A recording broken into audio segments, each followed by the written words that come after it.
Good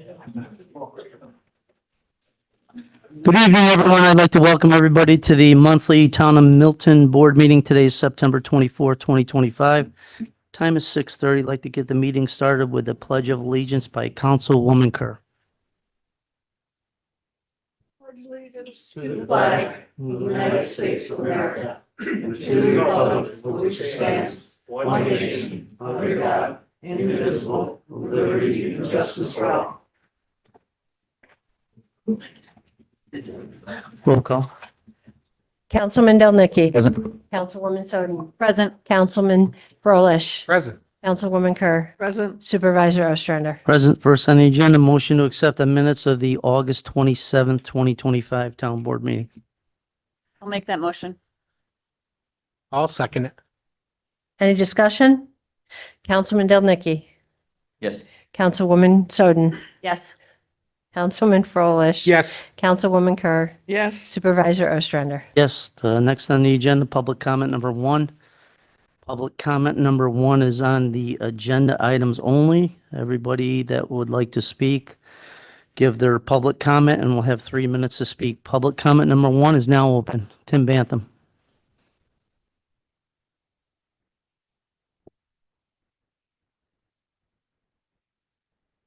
Good evening, Mr. Supervisor and members of the town board. My name is Tim Bantham, 32 Birch Street Lane. What I'd like to speak about tonight is the resolution 61, 2025 to approve contract modifications for the highway facility. I'm just looking at the three line items on this resolution. If my math is correct, I'm totaling $805,306.93. That amount caught my attention. And it had me thinking that this has been a trend over the last few months where we've seen other resolutions increasing the cost. So going back to just a few months, in May, it was 102,3580 for a highway garage increase. In July, it was 15,509.68. In August, it was 106,458.30 cents. So totaling all those numbers up, I come up with 1.2 million increase in the last 4 months on top of what we already allotted for the town highway garage. I raise this just as a concern, as a citizen, and what I'm hoping for tonight, before the board tallies the votes on this topic, is that could be some conversation around how the cost increase of the highway garage is going to impact our overall town budget. And do you think there will be a need to raise revenues to account for the additional spending? Thank you. Anyone else? Eric's Massino.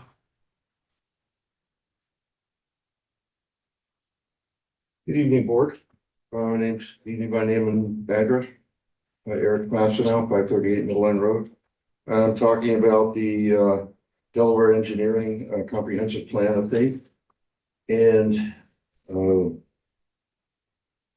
I read it. And I guess I don't understand, so I'm looking forward to the presentation tonight. Anybody that lives, or all the people I know that live in the R2, wanted to be in the R2 because it's rural. And this transition zone, I don't know where it came from. And I'm hoping that the Delaware Engineering will tell us who requested it and why in their presentation. And I started to look at it in the economic plan from the town website, and in Saratoga Business, June 29th, 23, was an article entitled Milton to Accelerate Growth. And it was about town center. And there was a big discussion about how we needed more traffic to get a corporate restaurant, I guess, something like that. And I'm hoping that that's not one of the reasons for trying to take some of the R2 and trying to get it where it's easier to develop. If that is the reason, I would say, I don't know about anybody else, but I'm not a real big fan of traffic. We're going to have a big increase in the town center. I'm not sure exactly where that is right now, where the approvals are. And you're gonna have at least 1,000 people probably coming into the town. So the thing is the big question for the board is, do you want to live in a town that's more of a suburban feel, or one with a rural, or one that's the way it is now? And, that's something that, I could say the people that live in the rural areas, they live there because they want to. And, they're not looking for, more people, more traffic. Everybody's got a right to develop their land if they want to, but there's 5-acre zoning, and it's limited what could be done out there. And I think it's going to help the town keep its rural nature. If that happens, I could, eventually Milton's going to be built out just like every other town south of us. The lawyers, the developers, that's what they do 24/7, and the engineers, and that's how they make their money. So that's what they're going to do. Everybody else is just trying to live their life. So eventually that's going to happen, but I just hope it's not now. I guess that's, make sure I covered everything. Just suburban life is really not like rural life, and each has its pluses and minuses, I'm sure. But, and I know quite a few of you know what rural life is, and I guess the best way to put it is you walk outside and you listen, and you don't hear anything. And that's something, once you start putting a lot of people close, you'll never have that again. And we really want to protect that. So thank you. Thank you, Eric. Mike Iacolucci.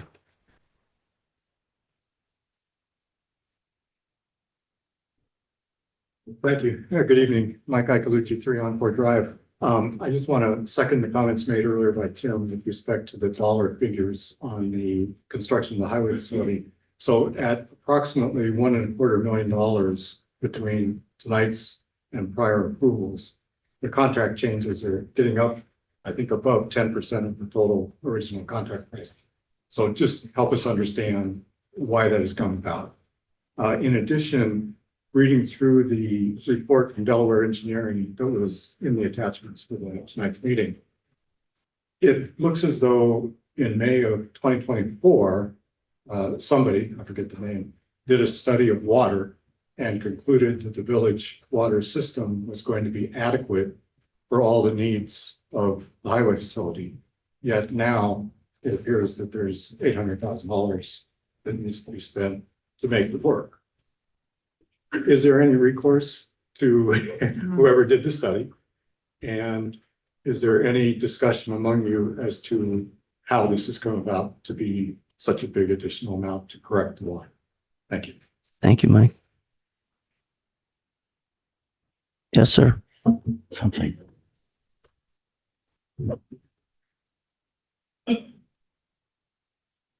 Good evening, board. My name is Matthew Schwartz. I live at 1074 Middle Line Road. I actually took a considerable amount of time this week to prepare comments, which I appreciate. The comments were forwarded, I believe, to the entire board.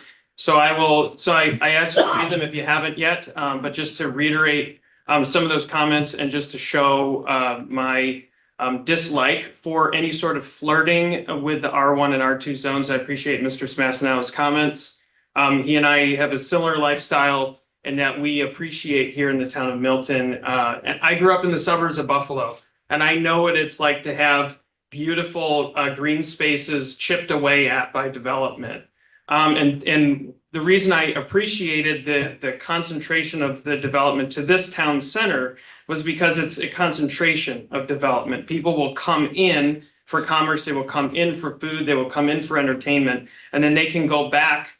And we live in an incredible area where within 2 to 3 to 5 minutes, you can be out in the country. And that's what we want. And that's why we are here. And any sort of language that says, well, we're considering, we're proposing, this is just a transition area. Listen, if you bring a transition area that literally cuts my lot in half and many others who are in this room. If those lots are cut in half and you say, well, now we have the right to bring sewer and water through the center of my property, A, that's confusing. B, it changes the character of my property and really disrupts what my property means for me. And I only have 28.4 acres, but those 28.4 acres, you better believe I know every single leaf and piece of dirt on that property because I care so much for it. I'm raising my 3 boys to appreciate what it means to work with your own 2 hands and to raise some animals, to cut wood, to hunt.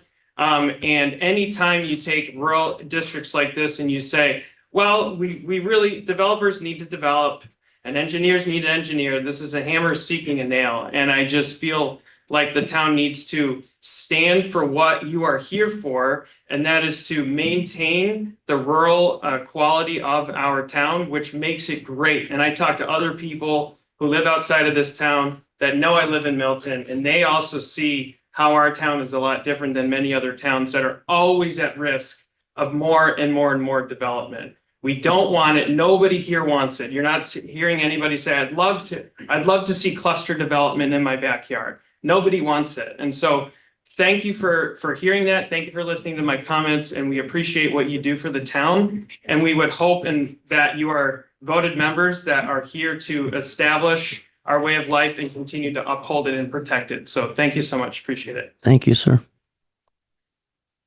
Anyone else? Tom Bogosian?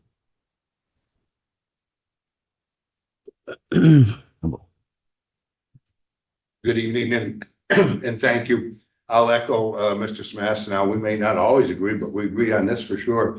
And for Matt's comments also, I would be interested in learning more about what a rural transition area is and also a rural transition and rural reserve. I'm assuming that's like an R2, R1. I'm out in an R2 because I like listening to nothing when I open the door and go outside, and I like to see the stars and so on. My concern was when I looked at the mapping and the section of the comp plan, it does bisect properties, and those are zoning changes. They're bisecting those folks' property by property. So that would be a concern, and I would be concerned even if it's a conceptual map. We'd never not draw zoning lines along property lines. I mean, we wouldn't intentionally create conflict and difficulty for the zoning board to administer. So I echo those. I'll look forward to that presentation and learn more about their rural reserve and rural residential areas.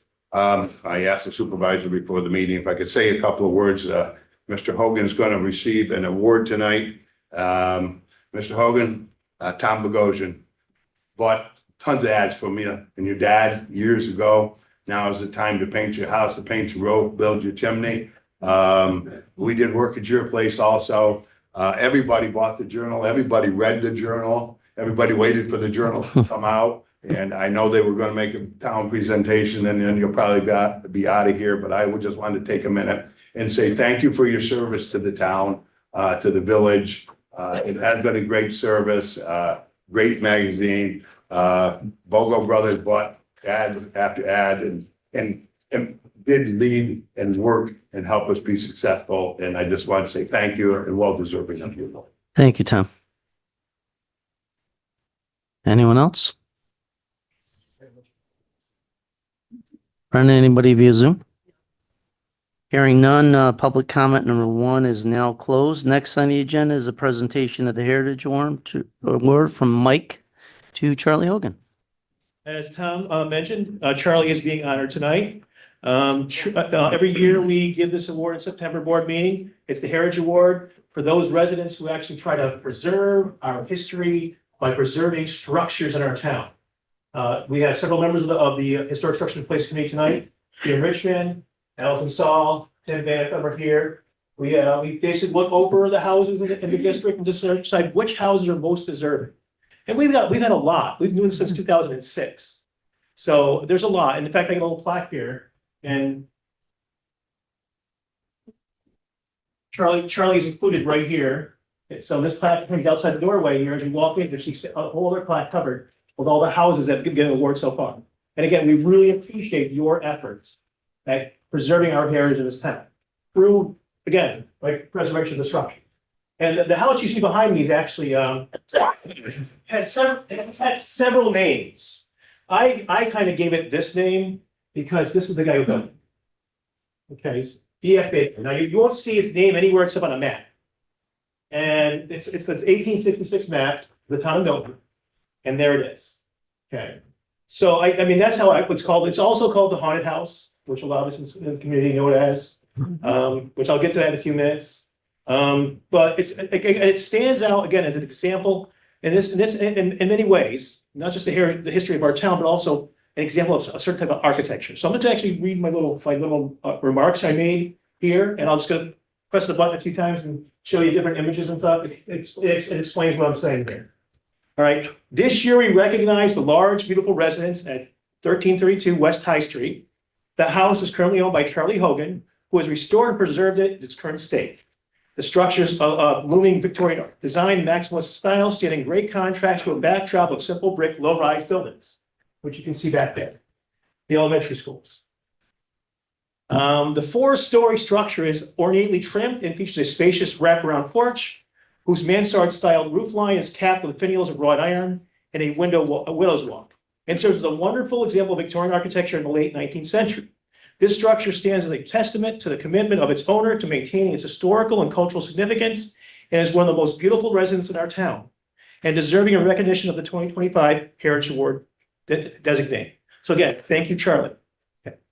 The plot of land on which the house stands was once part of a large tract of land identified as parcel 14 and lot 12 of the 14th allotment of the Caterham patent. The Caterham patent was opened for settlement in 1770.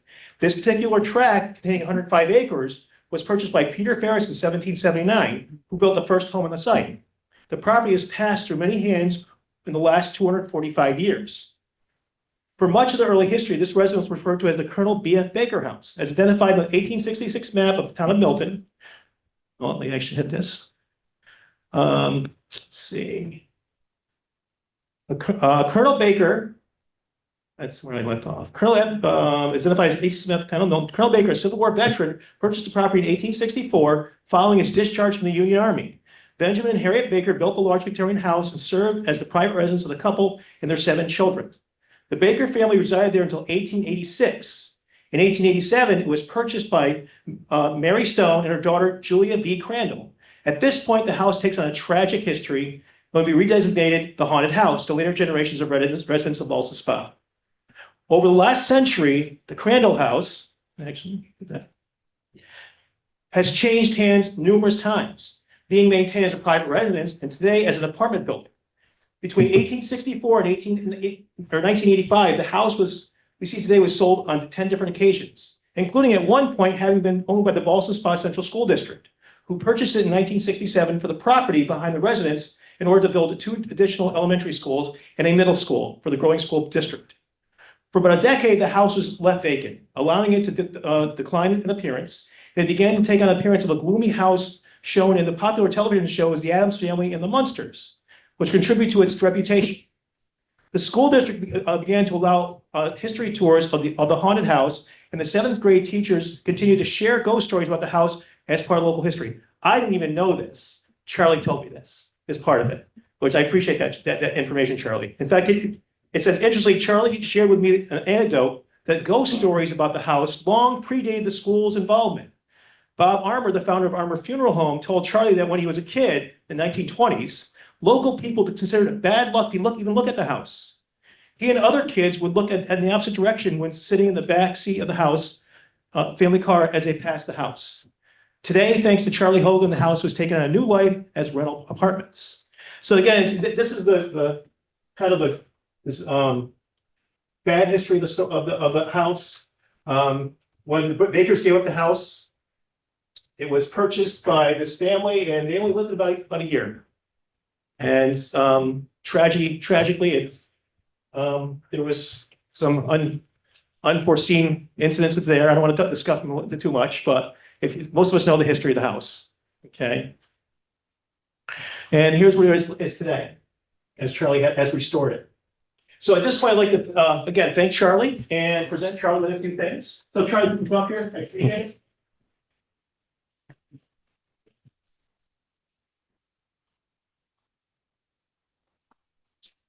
I can't tell him anything about his house. I can't. He's done all the research. He knows everything.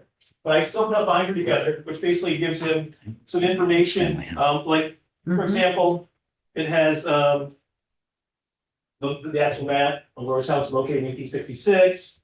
It has the deed of the property from 1779 all the way down to 1985 when Charlie bought it. Okay, so there's basically all the deeds are in here. So I really can't add too much to what Charlie already knows about the house. So this is a rare occasion where actually the guy I'm presenting to actually knows more than the historian. Charlie, in recognition of your achievement, we'd like to present you with this plaque, which was. It's the right color too. Yeah, which will place in front of the house, if you'd like to do that. If you want, I'm gonna do it for you. And I'm sure you're capable of doing it. So if the supervisor can come up and the board members, if they want, we can go over and stand, Sure. picture. All right. The members of the committee want to come up too? Yeah, oh, yeah, guys, in the committee want to come up too? Jim, Allison, Tim? And I'll hold back and. How are you? Glad you're here. Scott can help back, if you don't mind. Supervisor Ostrander.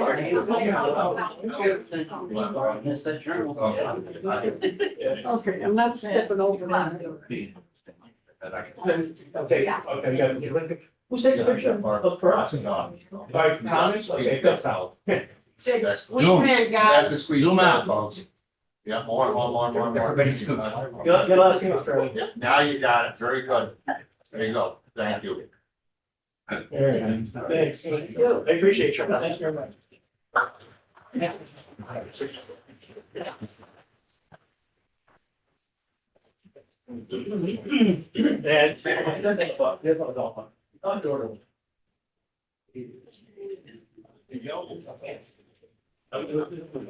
Sitting on the floor.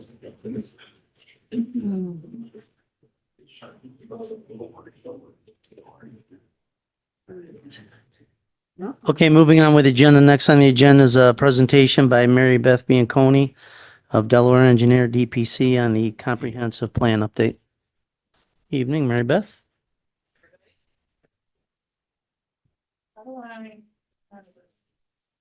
Text work. Hit escape. If you don't know what to do, just hit escape. Okay.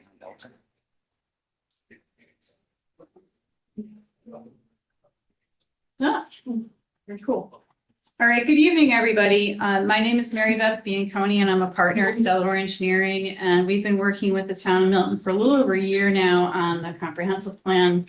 I'm gonna kind of go through where we're at. I'm gonna respond to a couple of these comments that we've been getting. I'm gonna disappoint everybody because it's not what you think. And then I'm gonna talk about kind of next steps where we go from here.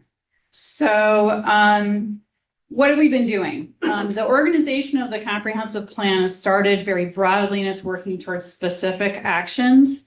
So in the beginning, we were working on defining issues and opportunities. We looked at a whole variety of different topics in the town, from historic preservation, agriculture, through to traffic, which we identified as a major issue, utilities, housing, all different kinds of things. And we had a wonderful committee that was headed by Barb Kerr as our committee chairperson. And we had very strong participation from our committee members. And what we did is we talked about each of these topics is we had experts in the field come in from outside the town to tell us things so we could learn, right? So that it wasn't just we're inside the town and we're kind of just thinking small or just my office. We have limited experience, but we brought in outside experts to spur conversation and have people think maybe a little bit differently about the community. So we went through those topical issues one meeting at a time. We then started working on vision and goals for the community. And we're going to talk a little bit about what we heard from public comments and how those things roll into the vision and goals, objectives. So those are the ways that we meet those vision and goals. And then the last thing is the action plan. How do we get there? How do we get it done?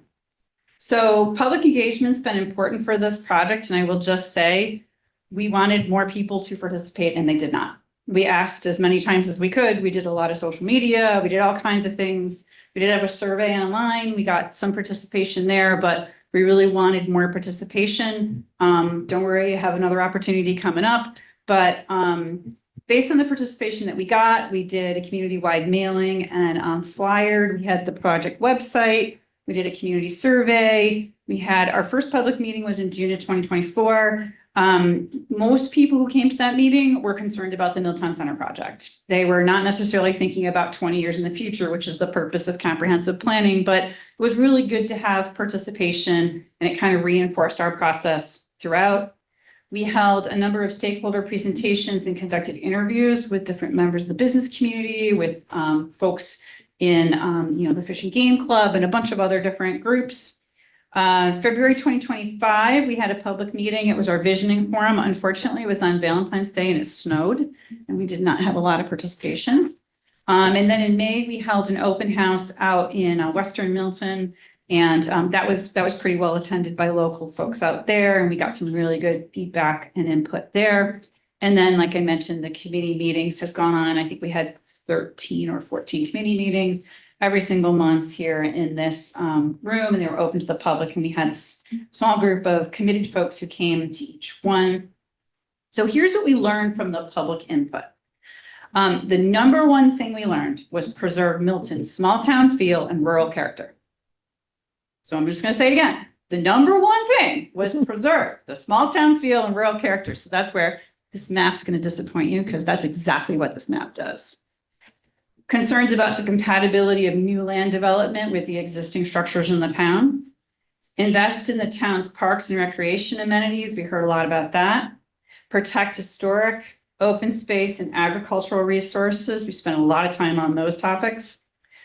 Improve water, sewer, and telecommunications services. Make them more seamless, more accessible. More housing options that are compatible with the community's character. And here what we're really talking about is the cost of housing is really high. And so there's a lot of folks who may be working in our community, but who cannot afford that $700,000 or $800,000 house and cannot afford a $3,000 rent. So it's really, how do you are there ways to get housing here that's more for people who live here to maintain the character of this community? More options for walking and biking. There was a separate study going on regarding basically the four corners out here. And there was a lot of discussion about how do we make that more friendly for walking and biking. And then another really big one we heard was support small and local businesses. While the national guys are the national guys, but make sure we're doing things specifically that support small and local businesses. So here were the high priority recommendations. Update the zoning to be consistent with the comprehensive plan. That's the offshoot of doing a comprehensive plan. Plan for Milton's future recreational needs. Implement the town center plan update, Reimagine Milton, which is redoing this site here after the highway facilities are gone into a park. The Trails Master Plan and the Farmland Protection Plan, all of which were partially in progress and still have work to do. Complete streets policy. So what that has to do with is roads that are less dominated by vehicle consideration only, and think about pedestrians and bicyclists and people who need to cross the street and other things. That's what a complete streets policy is. It also addresses, like it happens to be raining today, it looks at things like stormwater and how do you safely convey stormwater off the road and not have it erode anything or cause any environmental damage.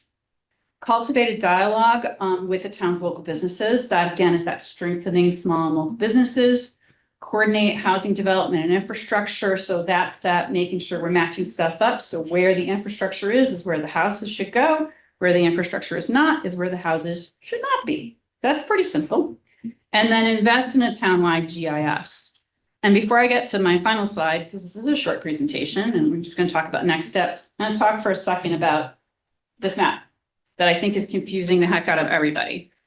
So first and foremost, this is not a zoning map. It is fuzzy, it is vague, it divides parcels and all of those things because it's not a zoning map. I'm going to say it again. It is not a zoning map. It's not intended to be a zoning map. We would never, when we do zoning, we never divide parcels.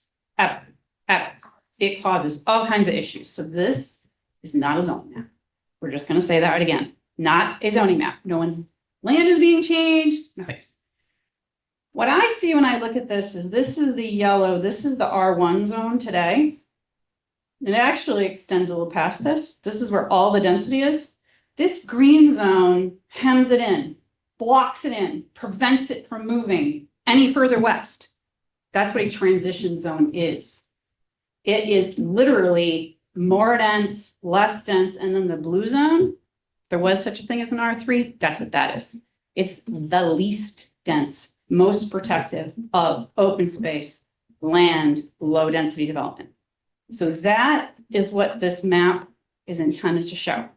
It shows that folks said, there's enough stuff over here, you know, this blue is town center, the big blob here is the airport. These orange guys are kind of the streets out here, right at this intersection where we already have the conversion of houses becoming businesses. The yellow is the R1 zone. The village is down here at the bottom. This is Route 50, the purple that exists today. This green is the R2. So for all of you who are thinking when you read cluster subdivision and water and sewer, that's allowed in the R2 today, whether you knew it or not. It's there. So your comments might be, hey, I'm in the R2 and maybe I don't want to encourage cluster subdivision. Maybe I don't want to encourage these things. It's been allowed for the last 20 years. You just didn't know it. So that might be a good focus, is to say in this zone that is intended to hem in the density, keep it east and where the water and sewer are, what should this be, right? Should it have those things? That's the question, right? So contrary to popular belief, this is not intended to show the inexorable march of development going west. That is not at all what this shows. What it shows is when we first came here, we said this committee many times, West Milton is beautiful. And when we had the economic development folks come, and Barbara will remember this, they said, your town is beautiful. And if you don't move to protect it, people are going to find it who have enormous amounts of money and they're going to develop it. And you're going to be very unhappy. So do things to protect your community. So contrary to what folks are thinking about this, we listened very carefully to what everybody said. And what this map represents is, because right now, this is all the same color. You can develop exactly the same thing way out here next to the Councilwoman site as you could develop adjacent to the village. And we were like, well, maybe we want to go from very dense to slightly less dense to really, really protective low density, because that's what we heard people tell us. So that was the intent here. But just to review, not zoning, we would never split parcels, does not have the effect of law, so doesn't change anybody's ability to build anything on their property at all, whatsoever. Not at all, not at all. The only thing that does that is zoning. Comprehensive plans are not zoning. So this map is a reflection of what we heard in the public highlights: preserve Milton's small town feel, concern about new development compatibility. That's what this represents. So I know there's been a lot of confusion about this, and we're always really reluctant to put out maps because, you know, without a key, as Mr. Gvozden said, he said, what are these things, right? Without a key, it's really hard to know. And unfortunately, the comprehensive plan is, you know, that thick. So unless you can't sleep at night, probably didn't read every word, which is fine. But just understand that this is a thought process to say, as the economic developer said, you have a beautiful town. If you do not move to protect it, you will not have a beautiful town for long. So the goal of this thought process and of this engagement is to say, how does the community want to protect this? What do you want? Doesn't matter what I think. I don't live here. It matters what you think. It's important for you to say, what do you think? Do you want this to all stay R2 and be just as developable, which is where you sit today? Or do you want to do some protections and preserve your character? That's kind of where you're at. So I will go to my last slide and then I will stop talking. So where do we go from here?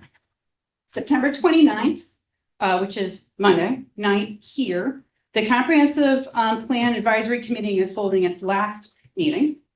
What we're going to do is we are going to talk about some of the commentary that we've gotten.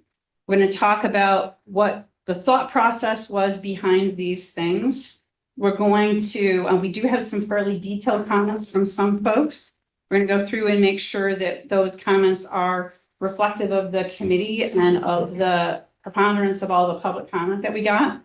And we're going to create the final draft of the plan that will come to the town board, that will be the subject of a public hearing at the town board meeting on October 22nd. So here, the next town board meeting, and that will be an opportunity for folks to certainly stand and make a comment. In the meantime, know that the website's still up. There is still a way. You can still email your comments. We know we've had a bunch of people email comments, and we love emailed comments because we don't have to remember what people said. We can actually read each word. It's really important. And then thereafter, eventually, whenever the town says, okay, this is our document, this is the one to go forward with, we have to complete the State Environmental Quality Review Act, which is SEQR, which is an environmental assessment. And then we need to go through the process of adopting the plan and filing it. But I just want to say that I know everybody's kind of been focused on one sheet of paper out of like a 300-page plan. I think this sheet of paper is taking on too much weight.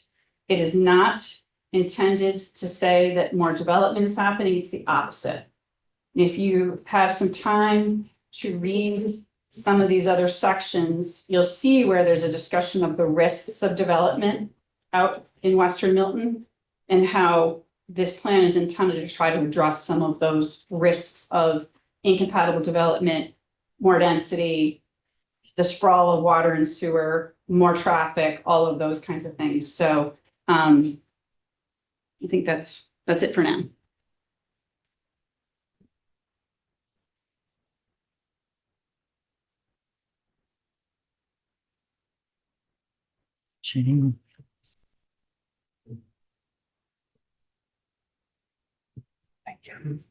Thank you, Mary Beth.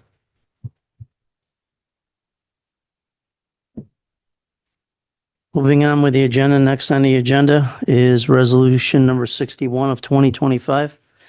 Resolution to approve the modification of phase 2 contracts of the Rowland Street Highway Facility per recommendation Delaware Engineering, D.P.C. and the Facilities Committee, whereas town board was advised certain additional construction and electrical work was recently discovered that needs to be pursued as part of the site construction for the new Rowland Street Highway Facility, which upon further review was necessary for the town and its project and was not anticipated nor covered by the original contract entered into between the town and the contractors, which have recently been recommended by Delaware Engineering, D.P.C. and the town engineer and project architect. Now therefore be it resolved, the town board, after due consideration upon recommendation from Town Facilities Committee, Town Engineer, Project Architect, Delaware Engineer, D.P.C., and reviewed by the Town Comptroller, authorizes the awards the following change orders as set forth in the attached letter captioned Recommendation to approve contract modifications of Delaware Engineer and D.P.C. dated September 24th, 2025. Number 1, Plank LLC, trenching, bedding, concrete, encasement, backfill, compaction of the required dedicated electrical service for the fire pump to boost fire pump water supply pressure to the building. This requires a net charge increase in the amount of $175,576.54. Number 2, Plank Construction LLC, trenching, bedding, installation, backfill, and compaction of the required dedicated fire water storage tank fill line and fire water storage tank supply line to the building, as well as includes the foundation and excavating and construction of the fire water storage tank cast in place concrete foundation system. This requires a net charge value increase of $468,980.39. Number 3, B&D Industries required dedication electrical services to the fire pump to boost fire water supply pressure to the building. This requires a net charge value change increase in the sum of $160,750.00. Is further Resolve the town board hereby directs town supervisor to take whatever steps are necessary to execute the agreement between the town of Milton, Plank LLC, B&D Industries for such purchases and/or work or any required change order documentation, inspection documentation, which will be needed and necessary for the process and completion of the change orders, and to do all that is needed and required to pay all amounts owed under this agreement. Now therefore be it resolved by the town board, town of Milton, a motion for resolution number 61. I'll make that motion. I'll second. Any discussion? Yeah, I'd just like to make a few comments about this. It does sound like a lot of money. I can wholeheartedly agree to that. But these were all things that would have had to be done whether they were caught when we bid the project or they were caught now. What it is we have to boost the water pressure for the fire suppression system.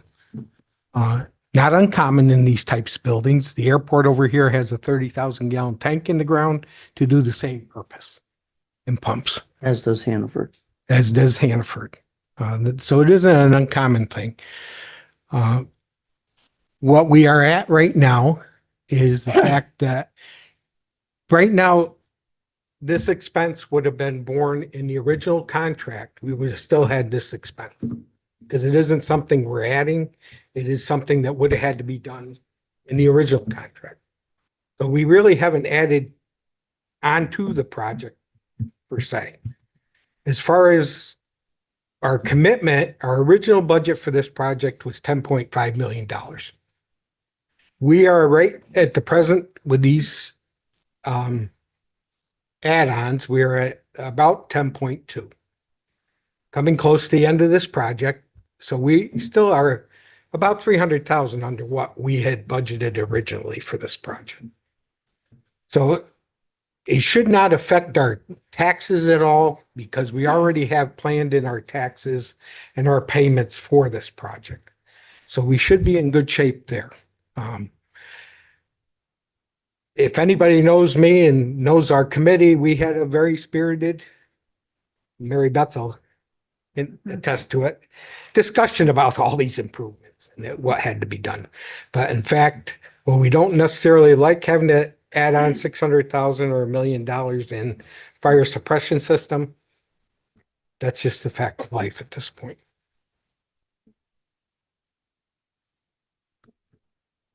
Okay.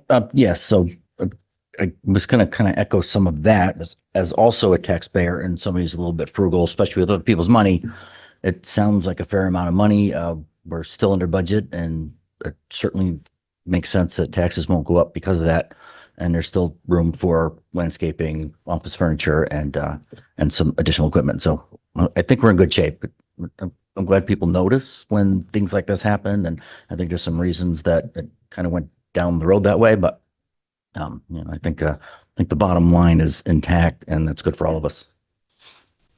Yeah, I had some of the same concerns and questions that everyone else probably does, or, and I voiced some of those to Mary Beth and the team, and they were able to, kind of lay out what was going on. And because it kind of seems like from certain points of view that like we're just willy-nilly spending this money, but there's a very strategic, very well thought out reason for things. And like John said, it is money that we would have spent. It's just a matter of it wasn't at the original contract placement. So definitely something we already planned for, but and we are still under the budget amount. Councilman Delnicki. Yes. Councilwoman Soden. Yes. Councilman Froelich. Yes. Councilwoman Kerr. Yes. Supervisor Ostrander. Yes. Next, resolution number 62 of 2025. Resolution to approve the schedule of budgetary amendments proposed by the town's comptroller, whereas town board, town of Milton, from time to time find it necessary to make budgetary amendments within the budget year based upon recommendation from the town's comptroller. Now therefore be it resolved, town board hereby approves the budgetary amendments and transfers as described and set forth in the schedule provided and recommended by the town's comptroller, which said schedule is attached hereto and made a part thereof, and authorized town comptroller to proceed with and make the necessary budgetary amendments as set forth therein. Now therefore be it resolved by the Town Board, Town of Milton, a motion for resolution number 62, please. I'll make that motion. I'll second. Any discussion? One thing just to point out for these budgetary amendments, I think they're a little bit interesting because you're gonna see them pretty much every month, but I think what Dave is doing is being a little bit more discreet on like how we're actually spending the money. So when you go to the budget, you can actually see specifically what these items are. So he's moving them from a very generic item to a very more specific item. So I think it's good when you can see that in the budget moving forward.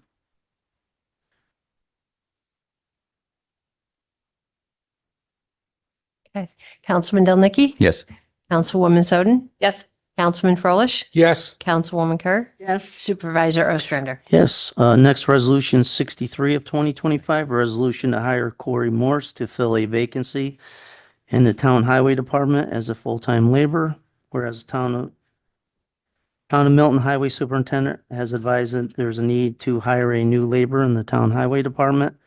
Now therefore be it resolved, Town Board, after due consideration upon recommendation of the Highway Superintendent, does hereby appoint and hire Cory Morse of 45 Renaissance Lane, Wilton, New York, 12831 as a grade 3, step 1 laborer at an hourly rate of $21.36 per hour, full-time, effective September 29th, 2025, with benefits that are provided by the town's personnel policy, if any, and would said hire to be conditioned on a 6-month probationary period wherein his performance is and remains acceptable to the town supervisor and the highway superintendent and pursuant to town policy. Now therefore be it resolved by the Town Board, Town of Milton, a motion for resolution number 63. I'll make that motion. I'll second. Any discussion? Councilman Delnicki? Yes. Councilwoman Soden? Yes. Councilman Froelich? Yes. Councilwoman Kerr? Yes. Supervisor Ostrander? Yes, next a motion to schedule a special meeting on Tuesday, September 30th, 2025 at 9 a.m. for the budget officer to file the 2026 tentative budget with the town clerk. I'll make that motion. Second. Any discussion? Councilman Delnicki? Yes. Councilwoman Soden? Yes. Councilman Froelich? Yes. Councilwoman Kerr? Yes. Supervisor Ostrander? Yes, next a motion to accept the resignation of Matthew Akari as a member of the Zoning Board of Appeals effective August 29th, 2025. I'll make that motion. Second. Any discussion? Councilman Delnicki? Yes. Councilwoman Soden? Yes. Councilman Froelich? Yes. Councilwoman Kerr? Yes. Supervisor Ostrander? Yes, next department and committee reports, Animal Control, Eric. And I have a second item from Agriculture and Markets Department too on the dog area out there, if you want me to read that as well. Okay. So from Animal Control, monthly report for August 2025, total calls 81, bite cases 3, dangerous dog hearing 0, and animals seized 11. And apparently there was no tickets issued, so it was a smoother month there. Respectfully submitted, Dave Drzezinski, Animal Control Officer. And there was a nice letter that came along with a from the Animal Health Inspector. And I think this makes some folks feel good, especially the dog lovers in the group. Encloses the municipal shelter inspection report completed on 8/28/2025. This inspection relates to agriculture and markets laws and regulations, which may be viewed on the website below. Be able to see that on the letter. As the report indicates, dog shelter services are rated as satisfactory. Please make note of any comments listed on the report. Satisfactory doesn't sound very exciting, but that's the best you can do. Municipal dog shelters are subject to inspection by this agency on a regular basis.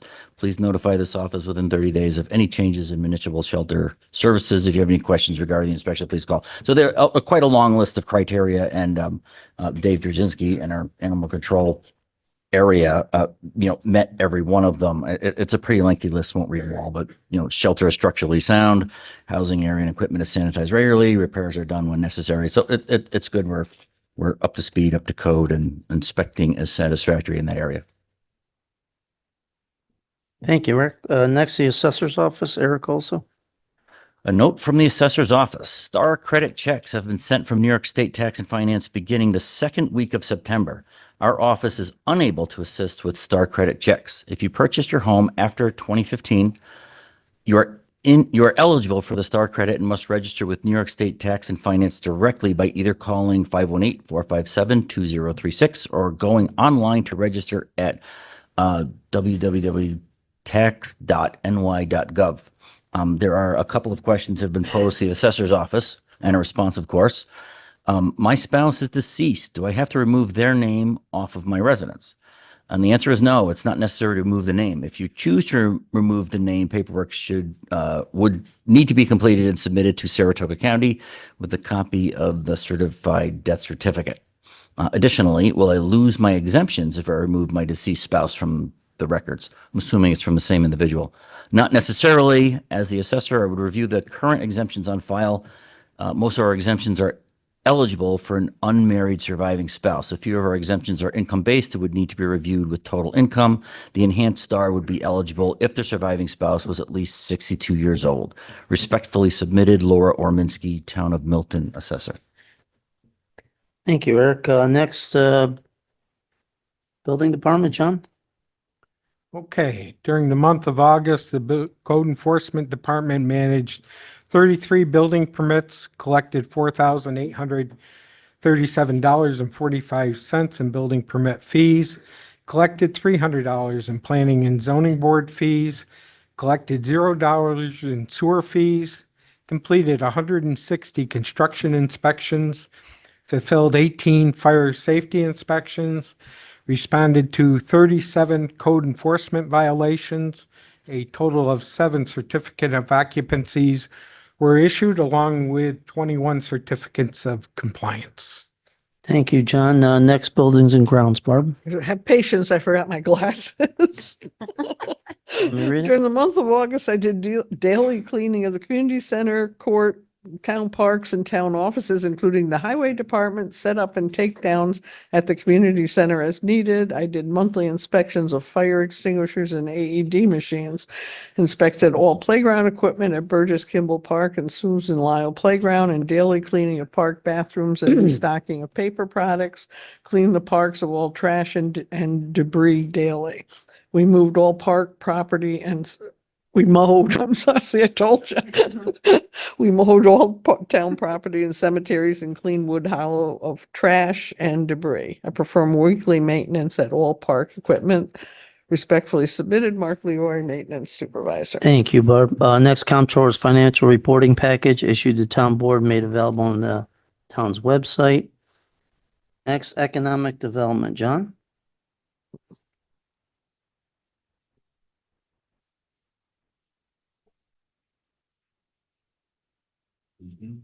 Good evening.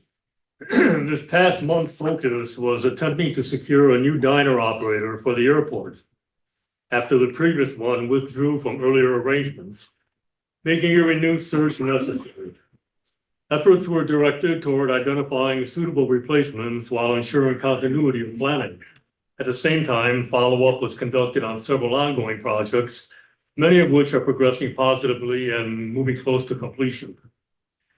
On the airport diner, I met with the SCDC to review the diner situation, and during a conversation, a new prospect was recommended. A contact was made with this prospect, and following an initial meeting, the prospect toured the diner and expressed a strong interest. A subsequent meeting was then arranged with the county officials and the prospect to further explore potential opportunities. The situation is currently under consideration. Also learned about a local restaurateur who expressed an interest in the diner, so arrangements were made for an inspection. After a week of deliberation, the prospect indicated that while the opportunity is very desirable, other current business obligations prohibit further expansion into that area. I did further research and made contact with an Albany restaurateur who was expressing a strong interest. And arrangements were made for a September 23rd inspection, which was done yesterday. And the prospects indicated that there was a strong interest in doing something with us. So we're waiting for him to get back to us now. Retail strategies. The county grant has been approved for our enhanced economic development program. And initial meetings have taken place with retail strategies to discuss the initial phase of developing our program, which will be designed to help focus and attract the most desirable businesses to our town. Lucky's Fuel and Market. This business has been open for operations, and the grand opening was held today, 24th. And now they are official part of our business community. It was a very nice opening. We had Senator Tedisco and our Assemblywoman Mary Beth was there. And we had some also delicious Indian food that was given out to all the people that attended. Ted's Fish Fry. While progress is being made on the remodeling of the building, there have been a few issues slowing down the project. It is projected that an opening will occur sometime in October. And a national retailer. I've been working on attracting this retailer to our town center, but it's subject to the Milltown Center project coming to fruition and breaking ground, which is still working on final agreements to get this thing open. And additional activities, as a member of the Comprehensive Plan Advisory Committee, I continue to attend the monthly meetings in addition to the regular planning board meetings, county meetings, as well as functions of the Chamber of Commerce. That's it. Thank you, John. Thank you. Next, Health Officer Eric. So we don't always have one, but we do this month. Fall public health. Fall is a time of transition from warm weather to here comes the snow. Prepare summer tools and equipment for winter storage. Prepare outdoor pools and gardens for the cold weather. Prepare winter tools before the snow and ice starts. Check smoke detectors and CO2 detectors. Check furnaces and water heaters. Check vehicles for winter roadworthiness and prepare yourself for flu season with updating vaccines. S. Buckley, MD. Thank you, Eric. Next, Highway Department, John. The Highway Department spring cleanup ended May 15th. To properly remove yard debris, town residents can bring their yard debris to the transfer station located at 503 Geyser Road. Transfer station hours are Monday through Thursday, 6 a.m. to 4:30 p.m. and Saturdays from 8 a.m. to 1 p.m. It is closed on holiday weekends. There is no regular pickup of lawn debris until fall pickup begins October 15th. Loose debris cannot be placed curbside until fall cleanup begins on October 15th. Please contact your garbage provider with questions regarding lawn bag pickup. The Town of Milton Highway Department will try to get to your barrels monthly. If time permits, loose debris will not be picked up. We have finished roadway construction on selected roadways in Rollins Hollow East. Respectfully submitted, Town Highway. Thank you, John. Next, Historian Mike. Good evening again. I have a couple things to mention. I actually had my slide up here, but it's now blacked out, so I'm just going to go through the list after the end of my notes. But basically, I spent a lot of time talking to Lauren Roberts this month. Two separate occasions previously, again today for 2 hours with about 30 people from different places in New York and Massachusetts discussing noxious tree of artillery. We have a 2-hour Zoom meeting today. I'll meet with again tomorrow with the 250th Commission for Saratoga County.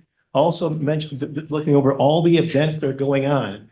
Like our area is 250th Central in this part of the country. Saratoga County is the place that people are basically really interested in coming. I mean, we're basically being nationally in the national spotlight right now for all the different things going on around here. So I just like to keep saying it so you guys actually have an opportunity to go see these things.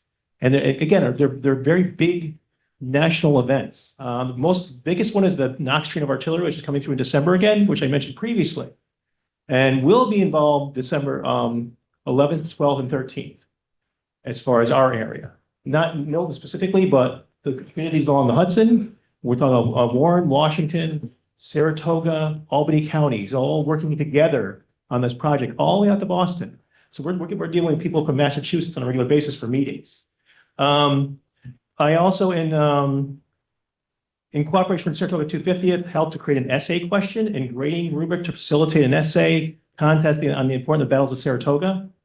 This month, I and several others took part in grading the essays for Stillwater and Schuylerville school districts, which were chosen as pilot schools for this year. This is the first year we're doing it for Saratoga 250th. School districts from the entire county will take part next year. So Ballston Spa, Saratoga, Schuylerville, they'll all be involved as well next year. I also helped to facilitate delivery and installation of a large stone bench for an upcoming event commemorating the 250th anniversary of the Knox Train of Artillery between the Empire State Society of the Sons of the American Revolution and Ian Murray, Schuylerville Town Supervisor. This is a Saratoga County 250th event, and the unveiling ceremony will take place at Champlain Canal Visitor Center on October 12th at 10 a.m. This is one of the nationally recognized things. I picked up and installed, with the help of Tim Dantham, 2 History of Woods Hollow informational panels, a project, a Historic Construction and Place Committee. Tim and I actually put these in, I think, about a couple weeks ago. So if you go to Woods Hollow now and you walk, you'll see one down by the pond and one up on the upper end toward North Line Road as you come from North Line Road. Let's see. I attended the veterans event at the 4-H where I fired off a cannon to start the event and also discussed the use of artillery and musketry in the American Revolution. I also shared information about upcoming events in the town and county with the attendees. I also helped my friend Dave Bramer over here, controller, with the planning of the upcoming Veterans Monument unveiling at Veterans Park on October 4th at 10 a.m. We should all make that. So it's going to be over here at the Woods Hollow, October 4th, 10 a.m. Dave's put a lot of time into it. Scott and the town put a lot of money into it. So I think we should show our appreciation by actually showing up and looking at it. Okay, so that, again, that's 10 o'clock, October 4th. Let's see. I helped a couple residents do research for genealogy for Revolutionary War soldiers, looking for church records for St. James Church in the village. I also contacted another resident offering information where to get grant money for the preservation of historic structures in the village. And, I posted out here, if you come into the building by the clerk's office, town clerk's office, in the glass case, a list of all the recent events that are going on. I also put one down at the Battle Museum in Ballston Spa because they asked me to share information with them. So there's one down there too for visitors to the area. So again, we're trying to make people aware of what's going on in the town, in the area, so they can actually enjoy our history because we have a lot of history here. Okay, thanks very much. Bye. Thank you, Mike. Next, Justice Court, Barb. Charges from August 1st through August 31st. Fines, $2,346. Surcharges, $2,162. Civil fees, $525 for a total of $5,033. Thank you, Barb. Next, planning consultant, planning and zoning board report, Mick. All right. This is from Sophia Maruso, our Director of Planning. She has attended several meetings, including the planning board meetings, preparation meetings, specifically some meetings on Plummer Road subdivision, construction site inspections on 202 North Line Road and 336 Rowland Street, facilities meetings throughout the month, and planning board meeting reviews, 1137 Good Road minor subdivision and 6010 County Farm Road for the Verizon site plan modification, as well as 11 Treble Ave, which is Hannaford site plan modification as well. Stormwater complaint investigation and stormwater ISWM meeting, pre-meeting conferences, Soderman Road, and zoning board reviews 1118 Middle Line Road use variance and 429 Soderman Road interpretation. And then obviously ongoing coordination with the zoning board, Delaware Engineering, the planning board, and ongoing MS4 program management. As far as the zoning board goes, that was on August 28th, and that was 12 Walters Court, which was an area variance, and the area variance was approved. 429 Soderman Road, area variance and interpretation. There's a public hearing scheduled for 9/25, which is our next meeting tomorrow. 1118 Middle Line Road, which is Adirondack Signs, which is a use variance. The use variance to change from Sherman Tile to Adirondack Signs. Sherman Tile was never classified due to a zoning not being in place at the time. Public hearing is scheduled for 9/25. Planning board, I think this is probably like the quickest planning board meeting ever. That was on September 10th, 209 Stone Church Road, special use permit extension, which was Milton Solar is requesting the 6-month extension from 9/14/25 through 3/14/26. The planning board approved the 6-month extension, and 1137 Good Road, which was a minor subdivision. This action was pulled from further review. No public hearing was held. And the next meeting is 10/8. That's it. Thank you, Mick. Next, receiver of taxes, Lisa, you have anything for us? You'll be coming aboard shortly, correct? Okay. Next, town clerk, Brenda. All right.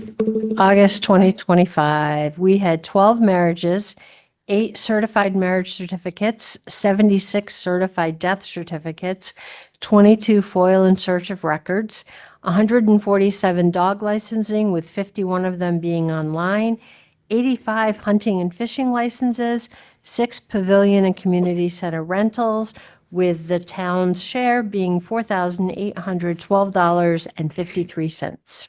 Thank you, Brenda. No youth bureau this Not month? this month. Okay, thank you. Public comment number 2. Public comment number 2 is on any other town business. Anyone that would like to speak on public comment number 2? Public comment with 3 minutes to speak. Public comment number 2 is now open if anybody'd like to speak.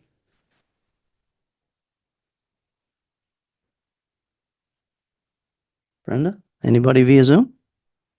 Hearing none, public comment number 2 is now closed. Do we have any correspondence? Okay, board discussion on any new or old business. John, you can start. Yeah, I think I pretty much brought everybody up to speed on facilities. It's still moving along. A lot slower than John would have liked, but unfortunately, that's how municipal projects go. The only other thing I'd like to thank both the village trustees, the town of Ballston, and our town board for coming to an agreement on the fire contract for 5 years with the blessing of the fire department. Glad to have this, and we're get it put to bed here within the next couple of months. There was just one minor change that the lawyers need, and we should be moving right along with that. Thank you, John. I have a few things. The town is having an active shooter training that's being put on by the sheriff's office at the community center. It's a great event, and I hope that everyone can attend. If everybody sees what's going on in our country right now, obviously this covers most of what's going on, and these active shooters, that can happen anywhere. Everybody needs to be aware of that. You could be at the grocery store. Unfortunately, you had one in Buffalo. You could be dropping your kid off at school. This is an awesome program. I hope that everybody can attend. Do we have the date on that, Shannon?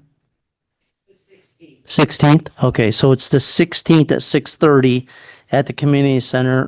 They do want you to sign up prior to going. I know that I checked yesterday, there's only been like 4 people signed up. This is a really good class, and I think that you can pass it along to your friends, family, or anybody. It's open to the public, and I really wish that people would sign up because it's a very, very, very good class. Our trunk or treat is October the 18th from 11:30 to 1:30. Everybody's welcome. We welcome volunteers. Anybody wants to volunteer, come see me after the meeting, and it's always a good time. It's a good event. A lot of people attend it, and it's always well received by the residents. Veterans dedication is 10/4 at 10 o'clock. Mike, you've done an outstanding job as usual putting that together. The memorial's in, it's up, it looks beautiful, and we can't wait to dedicate it to our veterans. Barb? No, all I have is the Comprehensive Review Committee will be meeting on next Monday, the 29th at 6:15. We moved it up a few minutes. to convene for the convenience of some of the members. So like to have people come and listen to what's going on and get a complete understanding of what's happening with this. And something Mary Beth mentioned, we were told that our town is a great town. And we should do everything possible to preserve it the way it is. So. Best town in the county. Meg? Just want to have a shout out for the Town of Milton Day. Huge success. Really excited about everyone that came out. I think everyone had a great time. We had several hundred people attend, lots of families, lots of kids, adults. Just want to have a special thanks to several people, including Kevin and Jason and our building and grounds. Many people made it possible. Our board and everyone else. So our committee, I mean, couldn't have done it without these guys. So we had lots of things. If you weren't able to attend, certainly look forward to next year because we're going to make it just as good, if not better. Lots of things, including farm animals. We had 4-H attend, which was awesome. Food trucks, market vendors, face painting, balloons, EMT, fire trucks. I mean, tow trucks. We had so many different things. If there wasn't something that you didn't like there, I mean, I'd be really surprised. So certainly look forward to next year. Thanks. Don't forget the race car. Race cars. Thank you. Yes. I mean, everything you could possibly think of. Cotton candy, Entertaining. entertainment. Yeah, the Bennett brothers. It was pretty extraordinary. We had no idea how many people would come. And you know, the food trucks asked us how many people expecting. So I don't know, 20,000 people in the town. We hope we see all of them, but it was really well attended considering how relatively little time we had to get the word out and get it put together. So it can be even better next year. Hopefully you could make it. And I just want to thank Mary Beth again for being here to talk about some of the concerns. I know during public comment, sometimes there's questions that are easier to answer, sometimes not. And you know, it's comments. There's not always a situation where we can appropriately answer the question, but when the person closest to it with most information can address concerns real time when they come up, I think that's great. So thank you for coming in and helping with that. We're always willing to stay after the meeting, speak to anybody. Yeah, I think everybody up here is willing to take a call or sit down and chat with somebody if there's really a concern. It doesn't have to be in the 3 minutes you're given at a monthly meeting. So, you know, if there's a big opportunity, you know, please call. Do our best to answer questions or help or move the needle on something that's really important to you. Thank you, Eric. There's no need for an executive session this evening, so a motion to adjourn. Yeah, Mike. Yep, no problem. This coming month in October, October 11th at Saratoga Battlefield is Surrender Weekend. There's going to be a lot of activity at the battlefield in Fort Hardy Park. And on October 12th, down here at SPAC, county has rented SPAC. It's open, it's free to everybody to go down. It's the 250th anniversary of the U.S. Navy. The Navy band's supposed to be there. We're going to have a lot of displays and stuff, and we put a lot of cannons off down there. So if anybody's interested in spending a couple hours down, 1 to 4 on the October 12th. Thanks. Thanks, Mike. Motion to adjourn? Make that motion. Second. Councilman Del Nicky. Yes. Councilwoman Soden. Yes. Councilman Froelich. Yes. Councilwoman Kerr. Yes. Supervisor Ostrander. Yes. Thanks for attending, everybody. Have a wonderful evening.